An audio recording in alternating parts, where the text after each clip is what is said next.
So in this regard, I'm also starting this here. So, well, welcome everybody now officially to today's event on Pitch Perfect, how to convince investors.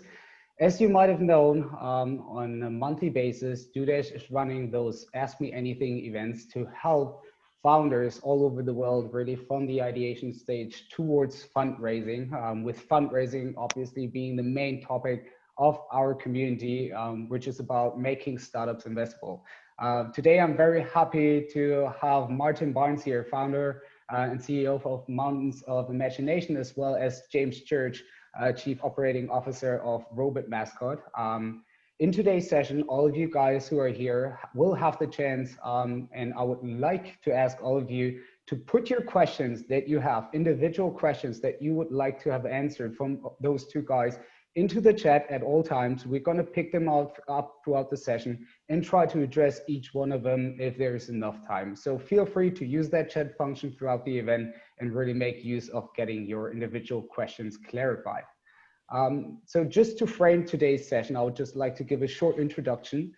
So as we said, this month, our monthly theme is about pitching to investors. Many founders worldwide struggle because having an idea is one thing, executing is another thing, but pitching your idea in a good way to investors is an absolute other thing.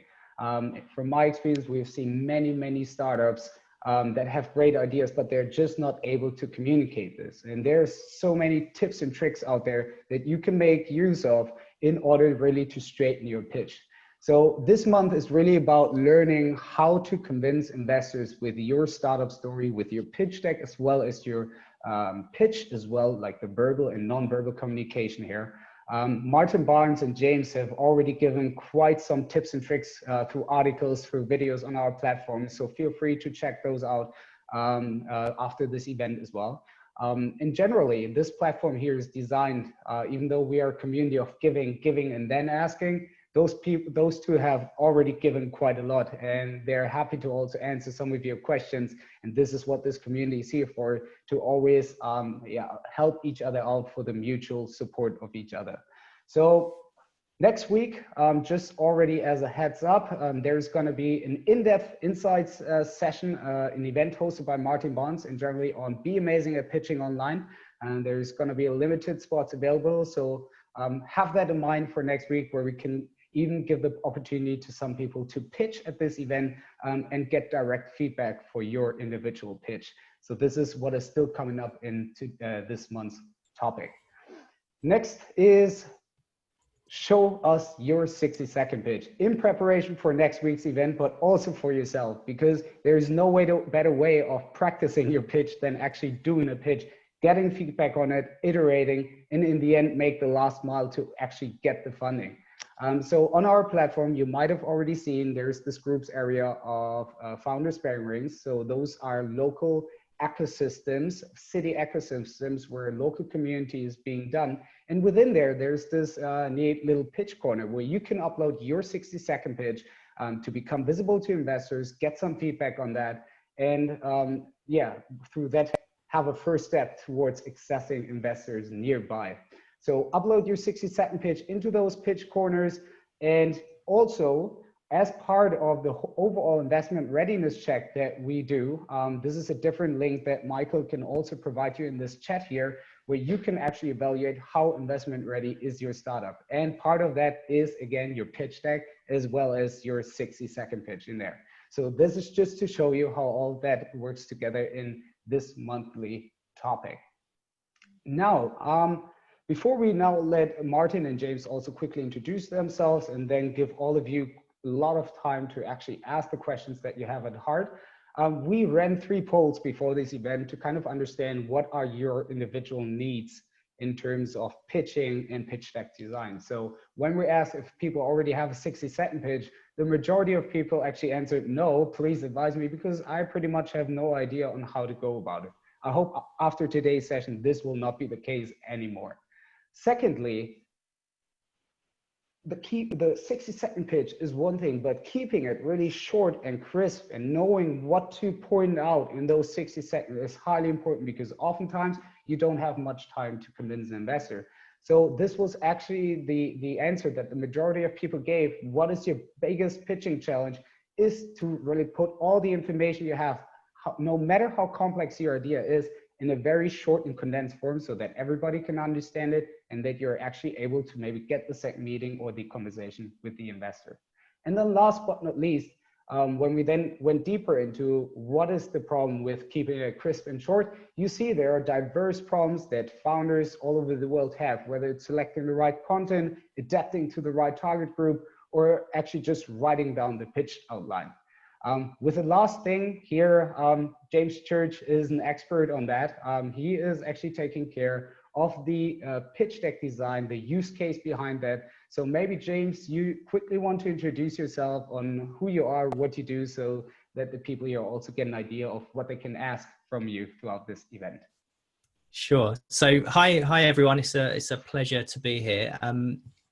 So yeah, I'm James Church. I'm the COO of Robot Mascot, and we create investment materials that convince investors. Our clients are 30 times more likely to raise the investment. And we're the trusted partner here in the UK to Crowdcube, Seeders, Seed Legals, and a number of accelerators. So ultimately, at the core of what we do and the core of what we believe is that great communication has the power to kind of change the world, and whether that's for you personally or wider. So great communication has the power to create incredible movements. And we see time and again, great ideas, great founders with great ideas failing because of poor communication. And actually 80% of the investors that I speak to all say that it's the communication of the idea that ultimately determines whether or not they're going to invest. Or even have serious and meaningful conversations. So that's what we're here to solve. We're here to help entrepreneurs like you communicate properly to an investor, and I'll probably cover some of the different intricacies of that throughout today. But it's all about positioning you. In our language, we call it an investable entrepreneur. It's all about positioning you as an investable entrepreneur in the eyes of an investor. So you're not just one of the 99% of founders that fail to raise investment. You're actually the investable entrepreneur, the 1% of entrepreneurs that actually succeed in raising the investment that they're after. And that's what we do here at Robot Mascot. Well, thanks a lot, James, for your introduction. So as you can hear, guys, James can really help you with the overall design of the pitch deck, how to come up with it, structuring it, and then really making a good case out of that to convince an investor. Whereas Martin is kind of taking the other portion of a good pitch, because one part is whatever you can see on the back on a slide in a written form, but Martin is an expert for the pitching itself, the verbal and non-verbal communication. So Martin, happy to have you on board today, and also would like to ask you to give a short introduction of yourself to the people here in the audience. Excellent, thank you, Marcus, and thank you, James. That was a great intro. I'm really happy to be here as well. I think it's a lovely platform to, share ideas. So what I do, I'm a crocodile wrestler. And what that means is I'm the father of twins under 3, and that's what it feels like when I'm getting my girls ready. I'm also a presentation coach. So I help you present with confidence. I help you tell stories. I help you think of what is the story that's going to bridge your insight to your business case. I don't do the business side so much, but I see the little stories that we can focus on, which is why I talk about crocodile wrestling. And ultimately, I want you to enjoy presenting, because like James mentioned, a lot of people suffer with presentation skills, public speaking skills, verbal, non-verbal communication, relaxed, feeling good as you present your ideas. And that's what I help with. And it's all about catching attention. And if you don't have attention, it doesn't really matter, because everything else is just information. So it's about attention and enjoying the presentation moment. Great. Thanks, Martin, also for your short introduction. And actually, I would like to pick up the last thing you said, which was about attention, because I think that could relate directly to the first question that we got here from Prasad Javain. So he asked, does really pitch presentation matter while pitching if you're solving real life problems and generating revenue out of it? So Martin, maybe you want to pick up this question based on what you've just finished with talking about. Yeah, I mean, it's a very good question. So thank you. I mean, from the understanding I have and the experiences I have, that it's a combination. So you can have an amazing idea, you can have revenue, you can have all the charts and all the growth and all those sorts of ideas. But if you can't communicate your idea, as James mentioned, you're not going to go anywhere. And investors work from a mixture of tangible and intangible feelings. So they want to know if they can trust you as a person, if they can trust you with their money to deliver an ROI, whether you're going to get through the hard times, whether you're going to succeed, whether you're going to rally the team. So you have to have as many kind of EQ elements to your pitch or your business as you do sort of IQ, technical, tangible things. And again, if you can't communicate properly, if you can't convince someone, if you can't build trust, and that also comes mostly through how you talk and how you behave, then, you know, the idea is just another idea. There's 100 million ideas out there, and most of them have been done before. So it's all about how each person delivers that idea and sort of creates certainty in them and their team. Yeah, I'd second that. And we've got a phrase that we use here at Robot Mascot. This great ideas don't raise investment. Great communication does. No one gives a shit about your idea, quite frankly. No investor cares. They care about loads of other things. The idea is really irrelevant when it comes to the bigger picture. What they care about is like Prasad mentioned, is you're solving real life problems and you're able to generate revenue out of it. But it's more than just revenue. So this is the big issue you've touched on here with regards to presenting and pitching to investors, is that entrepreneurs and investors are speaking two entirely different languages. It's kind of like there's two people and one speaking English and one speaking French, and they should work well together. One's got capital that they want to deploy into a business that's going to accelerate and grow their revenue massively, and the other is seeking capital so that they can fund their dream. There's no reason why only 1% of founders are actually successful in raising investment. The reason that only 1% are successful is because it's like one speaking English and one speaking French, and the two just aren't communicating in the same language. So investors are looking for information on not just the idea, because everyone can say they've got a great idea, but they're looking for the underlying assets in the business. So what are the underlying tangible and intangible assets in the business that are going to add value beyond the revenue, that contribute to the exit multiple that you're going to achieve? What are the what's the marketing strategy that you've got in place? Because they know that after access to capital, the second biggest killer of funding is your ability to sell what you're creating. So if you can't demonstrate to an investor clearly and articulately what your marketing and sales strategy is, then there's going to be problems. They're looking for tangible metrics within your financials that suggest the kind of underlying assets that they've got in the business. They're looking for all of these things beyond your idea itself and just beyond that initial traction.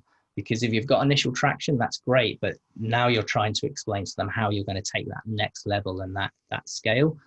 If you haven't got traction, you're looking to tell them how you validated that people want it and what you're going to be spending your money on to generate traction and to get on that first rung of the ladder. So it's beyond just demoing your idea and saying, look, I've created this thing, it works well, and people are using it. It's much more about the whole business case and talking to investors in their language, talking about assets, talking about implementation strategies. Like when founders talk about possibilities, founders love to talk about possibilities and opportunity and kind of, you know, oh, my app could do all of these different things, all of these different verticals I could be in, I could add this feature and that functionality. That just sounds really risky. That just sounds like, wow, this guy doesn't really know exactly where he fits yet.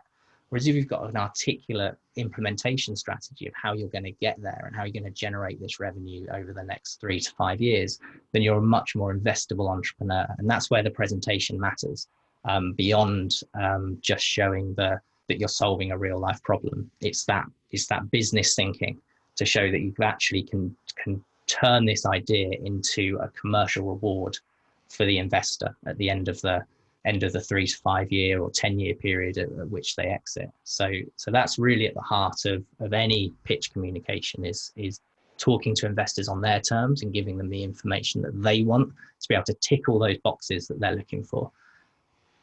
Absolutely, and both of them kind of mentioned went into two different areas. I mean, there's this one saying where it's talking about the idea is just 10%, the execution is 90%. So this was kind of like what was referred to as well, that the executional part is highly important. And the other part that was also mentioned that I would like to point out here was the trust aspect, right?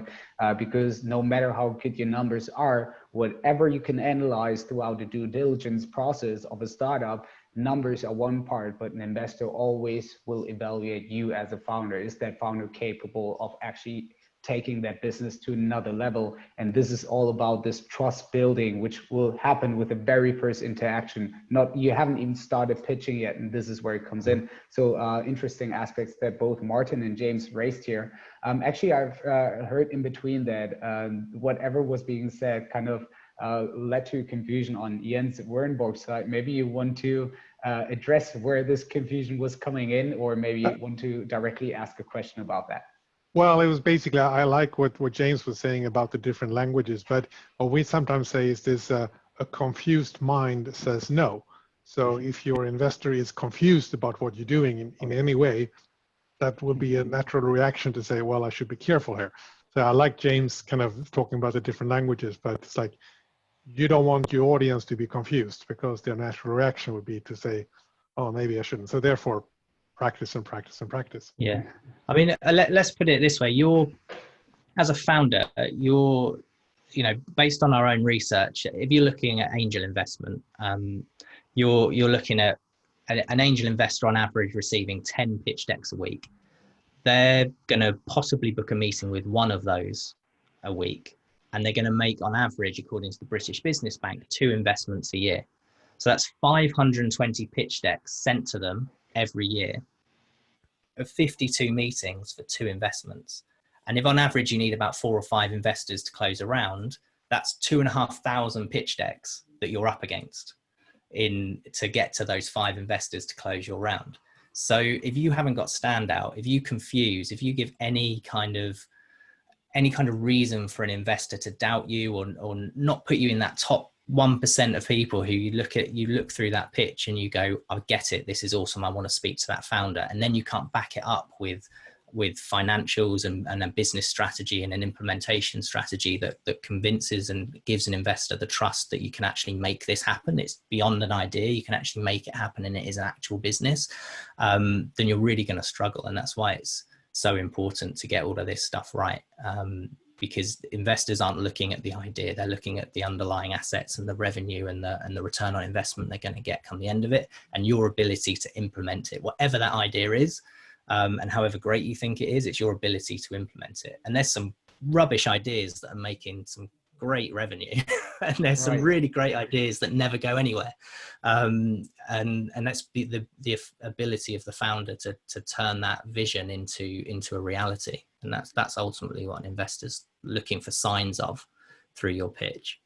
Taking the last point up that you just mentioned, and I would take this as a follow-up question that Prasad just put into the chat as well, because he was asking what matters more now for you after you've talked about how important the execution is and how you go about it. And this could be a question to both of you guys on your feeling here. So what is more important? Is it the execution in the end, or is it your presentation of your idea when you actually want to raise investments in the end? So what brings you closer to getting the investments? What would you say? And it also, does the traction really matter while you're pitching?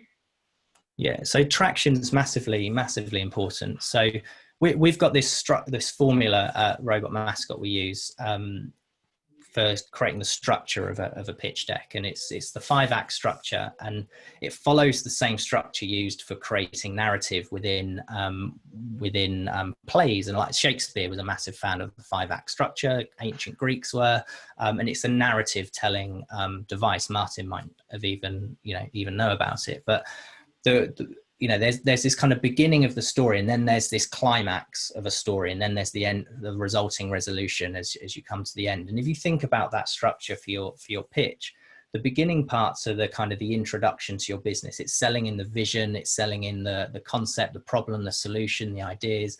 And in the middle of the pitch, the climax is your traction and your validation. It's the thing that says, that hooks the investor. So I know what it is, I know what it does, I know what problem it solves. That's all great. If you can then hit them in the middle of that pitch before you go into the final half of it, in the center of that pitch somewhere, some incredible traction or some incredible validation results or something you've got that says, oh, actually, this is more than an idea. People actually want it.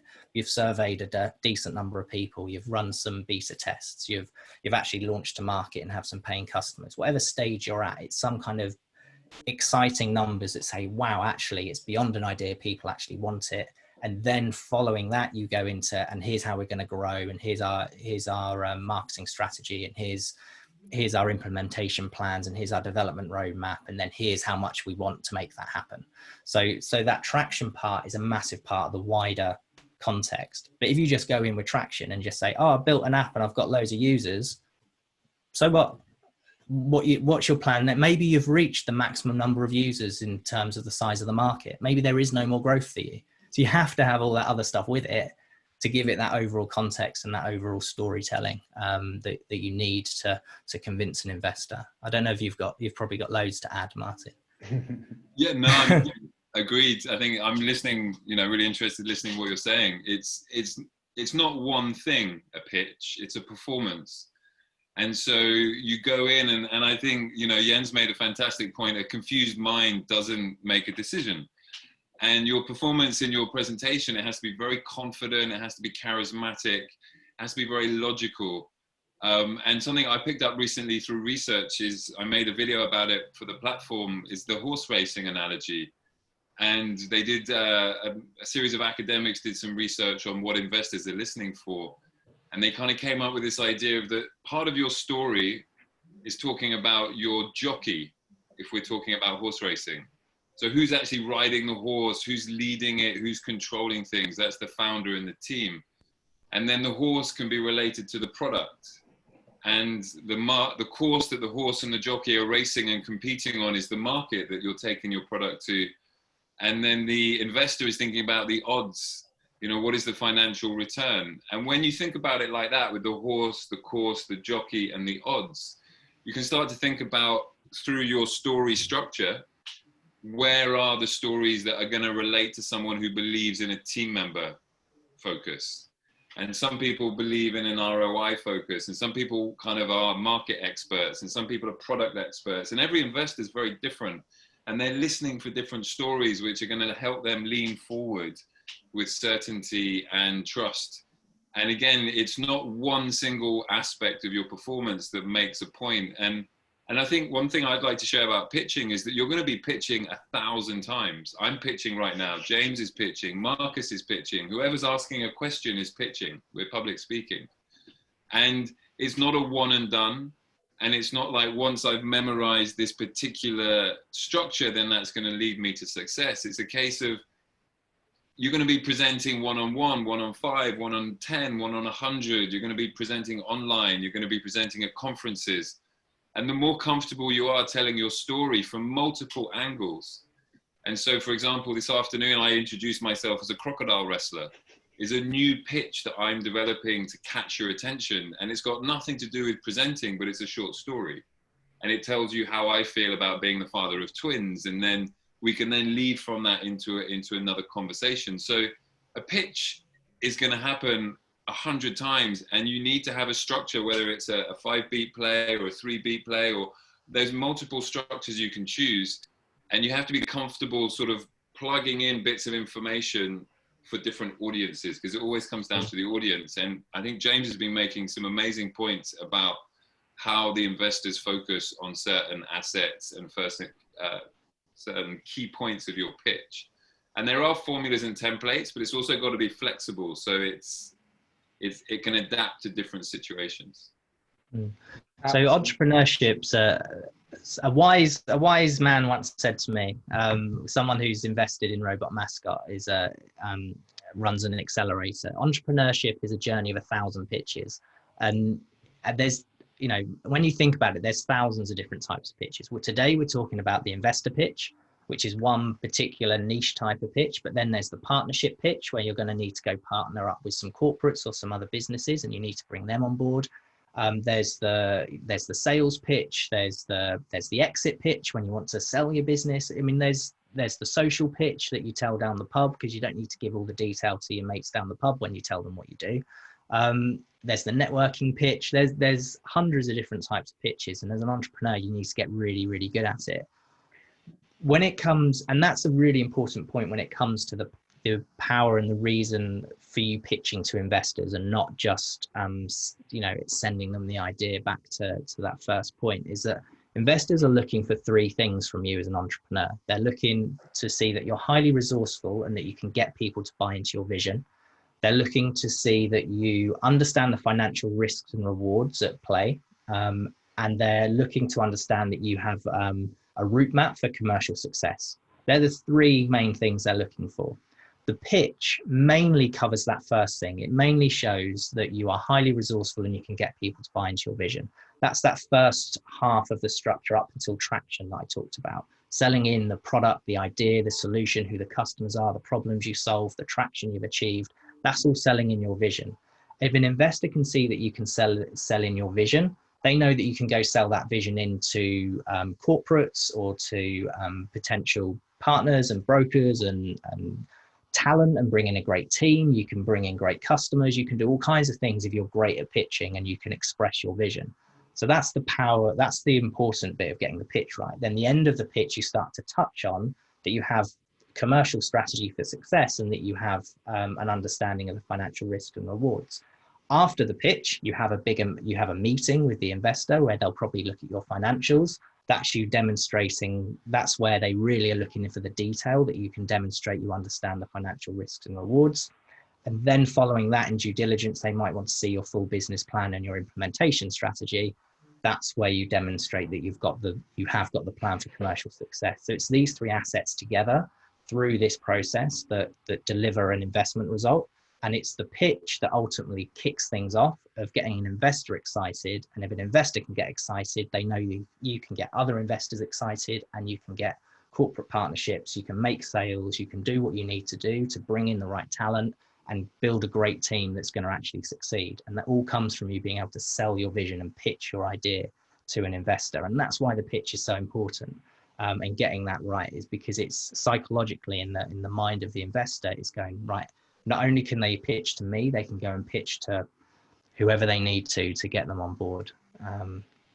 This is exactly one thing that we saw earlier in the poll that we showed that people are struggling with, because you also mentioned there's all different types of pitches. And as you said, today we're talking about investor pitch, but depending on who you're pitching to, also, even if we talk about the aspects of traction that you pointed out, or your financials, it matters in different ways to different audiences. So when you're obviously pitching to an investor, he's very interested in your KPIs and your traction that you're getting. If you're talking to partnerships, you're rather interested maybe in what other partnerships you have, how you're building this up, how they can benefit from all that. So a pitch is always really about knowing, and from the beginning on, knowing who is the other side, what are they looking for, and you adapt your pitch to that. This is also what Martin was talking about. And this, I would like to pick up also the question by Wandner at this point. Now that you know, okay, you're now pitching to an investor, or you're pitching to a partner, you gave an example of you're a crocodile wrestler, right? So this is how you try to drag somebody's attention here in this event directly. Wandner's asking in general, how do you get investors' attention while pitching? Is there a verbiage to follow? So is there a structure to follow on how you can grab attention right from the very first moment? Martin, maybe to you. I think based on that question, a really easy, simple way to capture somebody's attention is with a short story. And when you're talking to investors, if it can be like a use case example, but it's actually wrapped into a narrative of Susan or John or Bobby or somebody who had a problem and your idea was the solution. And it was very quick, and it didn't necessarily go too deep, but it just hit the key points. And that little opening story becomes a bridge to all the elements that James is talking about. And then you've got this sort of context of a person struggling with something, and I'm understanding a story, which is how we really communicate. For example, I see a lot of pitches at demo days where somebody comes in with a really big number that illustrates there's a massive market, and then says, we're going to do X, Y, Z, and they get very technical. And yes, investors are sort of decoding that information, but I always believe that if there was a short story that talked about somebody having a problem and then a solution coming in, that then becomes the launch pad to then talk about the rest of the elements and the ingredients that need to go into convince an investor. And a short story about somebody, we're humans and we relate to stories about humans. And the more that we can hear somebody's sort of pain to solution on a very simple arc, doesn't need to be too detailed, is a great way to start the conversation running in the right direction. I think just to add to that, there's, one quick way to just grab someone's attention is if you've got some kind of key insight. If you've got some kind of key interest or insight. So for when I give my elevator pitch, it's kind of who I am, and then it's kind of straight into the result. Our clients are 30 times more likely to raise investment. Suddenly, if you're looking to raise investment, you're like, oh, wow, okay, I need to listen to this guy. I know Anthony Rose from Seed Legals. If you know Seed Legals, he always starts off his pitch with, I'm the man behind iPlayer. It's like, wow, you created iPlayer for the BBC. We've had another client who would sort of talk about how he launched, I think it was 10 different businesses from within Google as an entrepreneur. So he'd use that story. So it's leveraging something from your past. We're all standing on like this mountain of value. There's a reason why you've created this business. You've got this startup.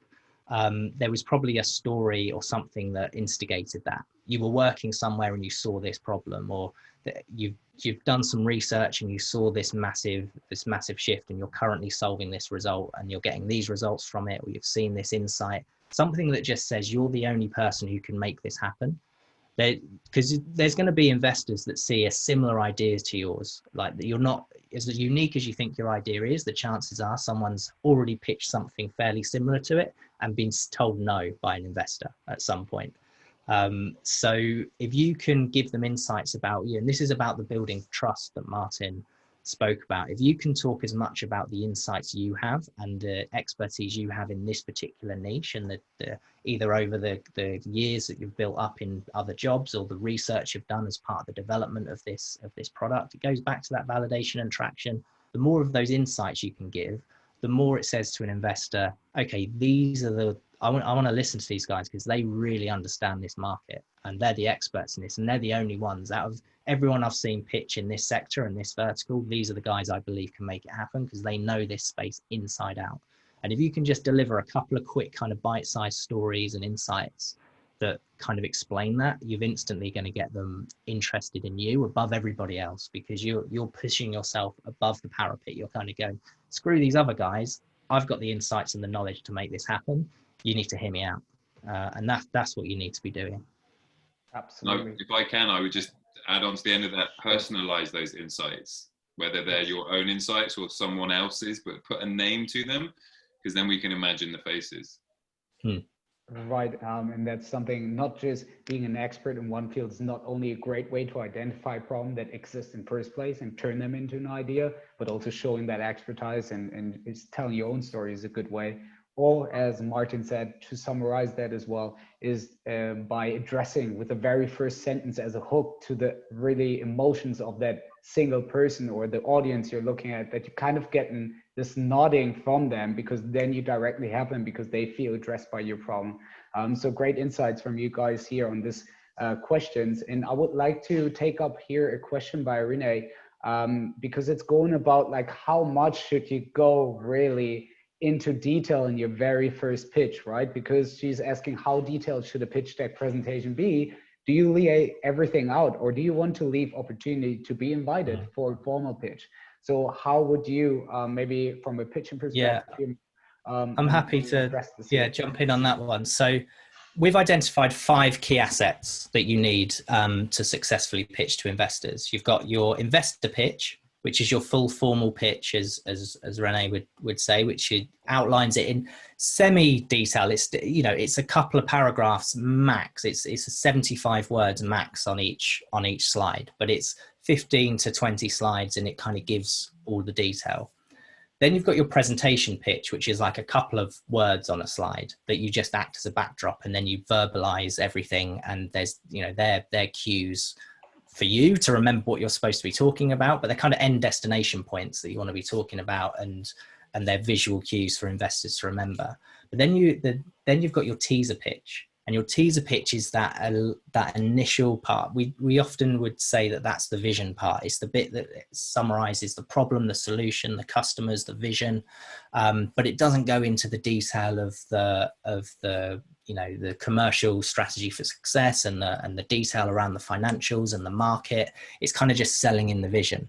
And that's often where you should start. So if you're approaching an investor cold who doesn't know you, you can, hopefully you've done your research, you've seen that they've invested in a similar sector to yours or even a competitor, and you email them and you say, I've noticed that you've invested in this sector. Here's my elevator pitch that you put in your email. I attached an overview of what we're trying to achieve here.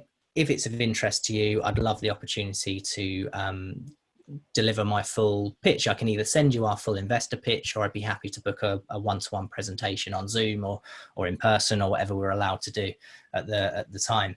And then you go into that more formal pitch. But that teaser is all about, again, selling them in on the vision, getting them excited by what you're trying to achieve, throwing, you know, ending on that kind of exciting kind of, I've got traction or I've got validation, and then kind of going, let's talk more. And then you're starting to build a relationship rather than just send them the full pitch and go, here's what I offer, give me some money, which is very cold and very, you know, that's not how this is a sales job. This is the biggest sales deal you're ever going to do. You're selling some equity in your business for probably for hundreds of thousands of pounds, most likely. So it's the biggest sale you've ever made, probably in your career.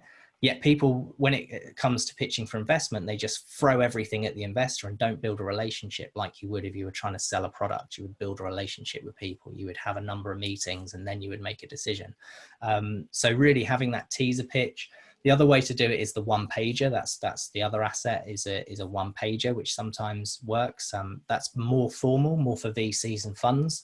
But a teaser pitch, or some people call it a product deck, you know, just 8 to 10 slides, just really summarizing the vision, the problem, the solution, and articulating that to get people excited and wanting to know more, is the best way to build that relationship. And then you go into that full formal pitch. So I hope that helps, Renee. Thanks for the written part of the pitch deck here. I would also like to actually address this question to Martin, because just the other day you uploaded a video, a 60-second pitch, where it's hard, I think, to put lots of information in there. And Martin kind of had a key takeaway for himself. So maybe you want to add to this as well, Martin. I mean, I think that overview of the 5 different pitches is spot on.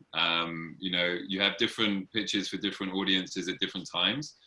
The only thing, 2 things I would add to that is take every single opportunity you're given to pitch, because some of them are zero risk and some of them are high profile events. And you want to practice at the zero risk events, and you want to sort of hear yourself perform, see yourself perform, and kind of walk away and reflect. And I would always present less than you want to. Because if you talk at people and you dump too many details and too much information, it can become overwhelming.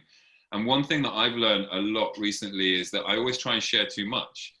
And after a certain sort of amount of information, people are just, it's like a glass filling up with water. It's just overflowing, and it's wasted. And you actually come across as unsensitive to the situation, and exactly like James mentioned, this is a very high profile sales process, so it's relationship building. So if you overdo it because you're too eager to go into all the amazing details, you can really ruin the moment. And I think knowing when to stop is super important, and that only comes from practice. Yeah, that's definitely true. I've seen that quite sometimes, that people really try to put all the information in the 2 minutes, 3 minutes they had, and at the end Just as Jens also said earlier, a confused mind says no, because at some point, if you can't take all of those information because it's not digestible, can also backfire for sure.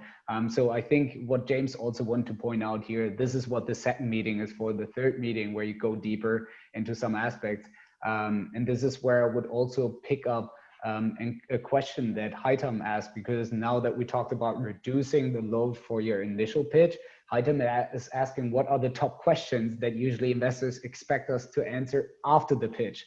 So now you've presented your very first time, you've got them excited. So what's next?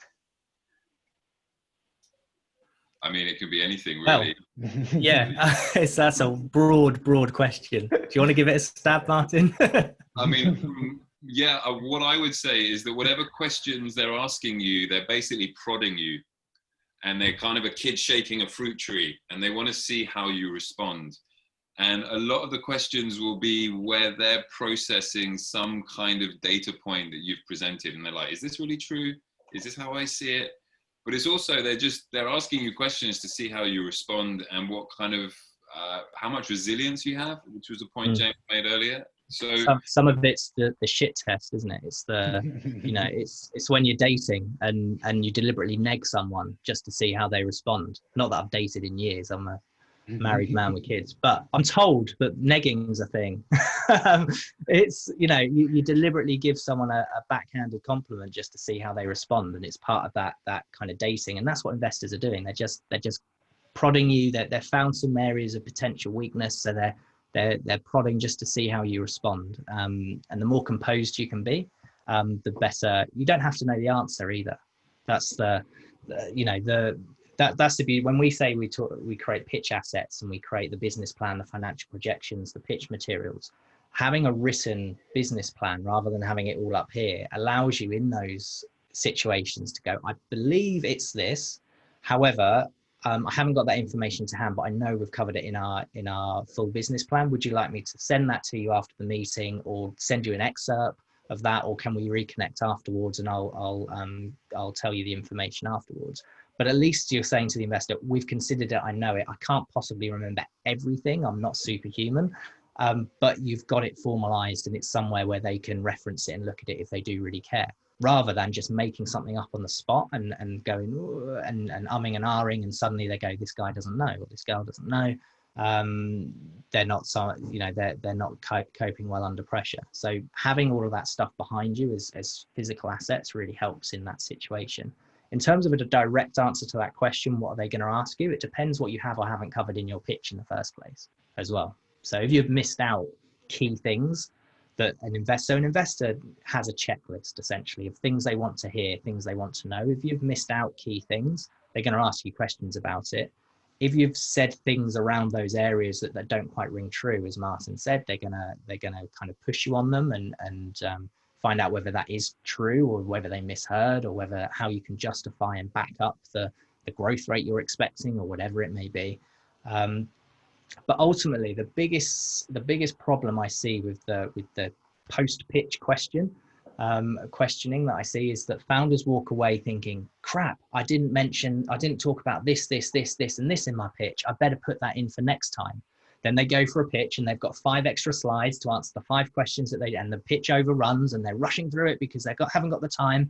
And then they get another load of questions and they go, crap, I haven't put those in. So I'm going to edit this, and add this slide. And before you know it, you've spent all this time reducing this perfect pitch with someone like myself or someone like Martin, and you've got this perfect pitch that allows people to open a dialogue with you, and you mistake that for a critique that is people saying, you haven't mentioned this, oh, darn, I better put it in next time. And you end up back with a pitch that no one understands and covers too much detail. So don't confuse questions after a pitch for you missing information. What it means is that you've engaged with the investor and they want to know more. That's a good thing, because if you haven't engaged with them and you haven't caught their imagination, they'll just ask you to leave. They don't want to know anymore because you've already lost the room. So if they're asking you questions, it's a good thing. It means you can open a dialogue. It means you have the opportunity to turn around to the investor and say, I know we're pushed for time. We've only got 5 minutes left. I'd love to talk to you about that in more detail. Perhaps we could arrange a one-to-one meeting. If you're in a group environment, you can use that as a way to generate the next stage of the relationship. So don't be afraid and worried about questions, and have that asset, have that physical asset of the physical business plan and the set of financial projections that you know you can reference and send to a client, to a investor, if they ask you a tricky question you don't quite know the answer to, but you know you've got it covered. Would be my advice. In regards to what James said here, this was being said to me once, that an investor said, if an investor doesn't roast you after your pitch, he's not interested. You have to walk out of that second meeting feeling so bad. You feel like you've really not succeeded at all. Usually those are the best meetings that you've gotten, because it shows his interest. And one thing that was always given as an advice was, if an investor gives you feedback on your pitch, take it and try not to defend yourself, because this is one thing how the investor evaluates your personality as well in this regard. Because the moment you will always go into the defensive mode, he will know that handling you as a founder, facing your customers, always trying to be in defensive mode is not a good thing. So keep those two things in mind. Yeah, that's a really good point. Both of them pointed this out as well. And I think they got a very good point here. I would like to they're looking for a, so I was just going to touch on that. They're looking for a founder who's willing to change and adapt to what the market's telling them, what the research telling them, what the results they're getting is telling them. If you instantly go in defensive mode, if an investor prods you and they're looking at you and going, you're not going to adapt and change quick enough to the market landscape if needed. You're going to be just resolute and blinkered to your own kind of vision. And they don't want that kind of founder. It's almost good to say we failed here and we changed and pivoted and then we got success, because that's what they're looking for. So admit your weaknesses and don't go defensive and have to be the answer to everything. There's lots of experts out there you can bring in to do that stuff. Yes, and also what you just relate to on not having success. Pretty asked a question here of what if you do not have past achievements. So maybe I would give this to you, Martin. How would you go about your pitching and you try to sell your business idea, but you cannot really show or prove lots of achievement in terms of KPI or traction? So how would you play this game while pitching to an audience or to an investor? Great question. I mean, I think you need background, you need a track record, but stories of passion and insight are fantastic, but they only get you so far. And they shouldn't be, that shouldn't be the only thing you go in for, you go to a pitch with. I mean, you've got to show that very quickly, but if you've only got that, then you're not really pitching to investor, you're just sharing an idea. And like James has mentioned, with all the structures and the process and the different formats, when you're actually asking investors for money, you've got to be really sure it's the right thing to do. And you've got to have proved that it works, and you've got to know this is what you really, really want to do. If a lot of people have great ideas, a lot of people like speaking, and a lot of people want to share those ideas, and that is a social pitch or a pitch in a context which is not when I'm like asking for cash. So take every opportunity where when they ask you, what do you do? Give an answer that is testing yourself, and also you're then testing the reaction of the person that's listening to you. So again, when I use crocodile wrestler, I'm always gauging the response, the confused response, and then it's how I lead from that to, I hope you enjoy presenting. And I think you need those tangible numbers, and James has made an incredible case for it today. Because it's very strategical. You're playing a game of chess. You're not just sort of guess the number of, you're not saying guess what card I have. You have a goal and you're really focused on the end result. So Prissy, you should have at least some past achievements, to the extent of you should at least have some validation for your idea. You should have, even if you're very, very early stages, you should have surveyed a number of people beyond just your mum, your dad, and your mates, who are all obviously going to tell you you've got a great idea. You've surveyed a critical number of people. You've done some basic testing of the idea. So you should at least have that as a past achievement. But ultimately, you're going to have a story. There's a reason you came up with this idea. There was something that happened when, to you personally, or to a friend or a colleague, or something you saw while working somewhere that led to you having this idea, the origin story. So if nothing else, tell your origin story and kind of say, this is what I saw. That's an insight. That's a past achievement. I noticed something that I knew I could solve by doing what I'm doing now. Tell them that origin story and then deliver whatever you've got in terms of evidence that it exists. If you're really early stage and you're pitching for 20, 30 grand, the origin story is probably enough, because you then saying, I'm going to take 20, 30 grand kind of friends and family money to go improve validation and prove traction so I can then get more money. So as you go through the fundraising journey and you start raising, you go into pre-seed of 100, 200K, seed of 500, 700K, Series A, 1 million, you need to just up the amount of achievement. You need to up the amount of traction, validation, and evidence that you have in order to justify raising that money in your valuation. So yeah, if you definitely have some past achievements. You definitely have an origin story. So leverage that. Yeah. You just need to dig deep. Everyone thinks they don't have any achievements, but if you tell someone your full story, if you sat down for half an hour with me and just told me your full story from leaving college to where you are now, I bet you I could find more than you would need to fill up a 15-minute pitch just about you and how great you are. And like, sometimes you have it. And somewhere. sometimes here, and this refers back to how we framed today's session, where we also said, do this investment readiness check that we have put up on the website, because in there you will realize if you're ready to pitch to investors yet, because we talked about different types of pitches, and you can already pitch at different events to get people excited, to help you do some testing and actually get some validation for your idea.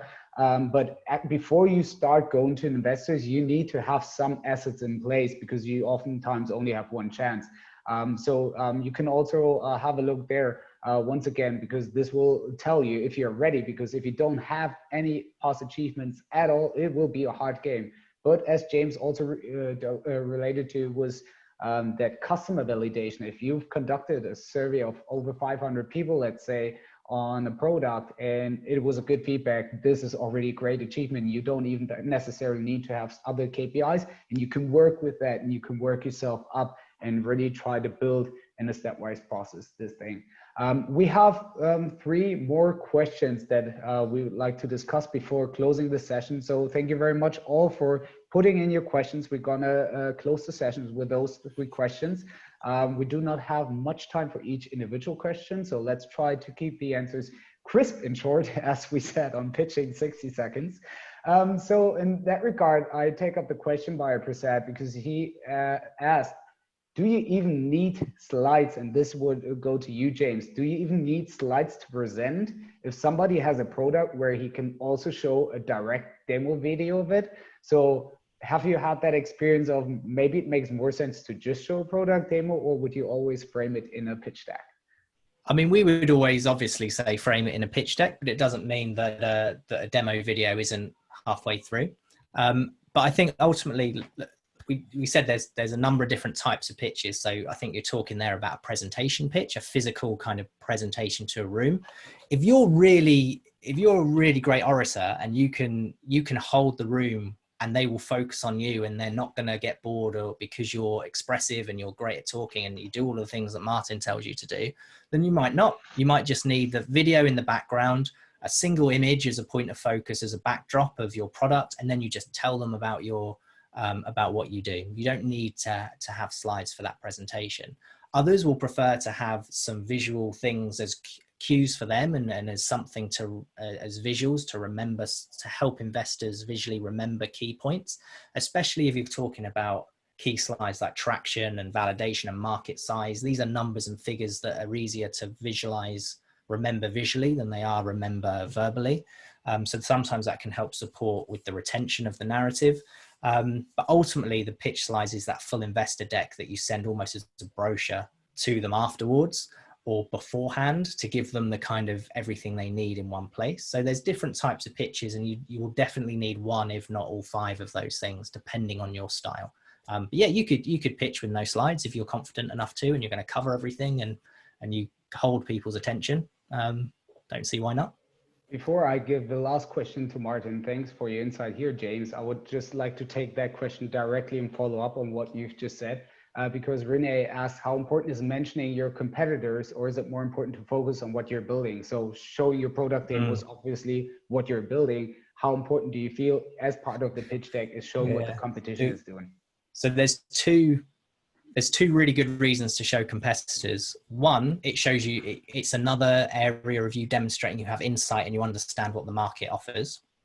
If they're direct competitors, so a lot of founders will go, oh, but they're kind of doing what I do, and if I show that they exist, maybe my idea doesn't look so unique. Well, investors are going to do their due diligence and find that out anyway. So you need to show how you position yourselves against those competitors to have a competitive advantage and why people will want them. So that's the first thing. It shows that you want to have insights, and it shows how you stack up against them. But it also shows that there's a market for it, because if competitors exist, and they are established and they're making money from that sector and that niche, then there's a market there to tap into, and you can just do what they're doing better and take a load of their market share. So that's a surefire way to show that validate your business model without having to do any user testing. The most difficult is when you have no competitors, because, well, if there's no competitors, and why is it maybe this isn't a problem that people want to pay to solve, and there's no money to be had here. So then you have to do extensive user testing and extensive traction validation research to prove to an investor that this is a niche where there's no competitors exist and there's loads of money to be made.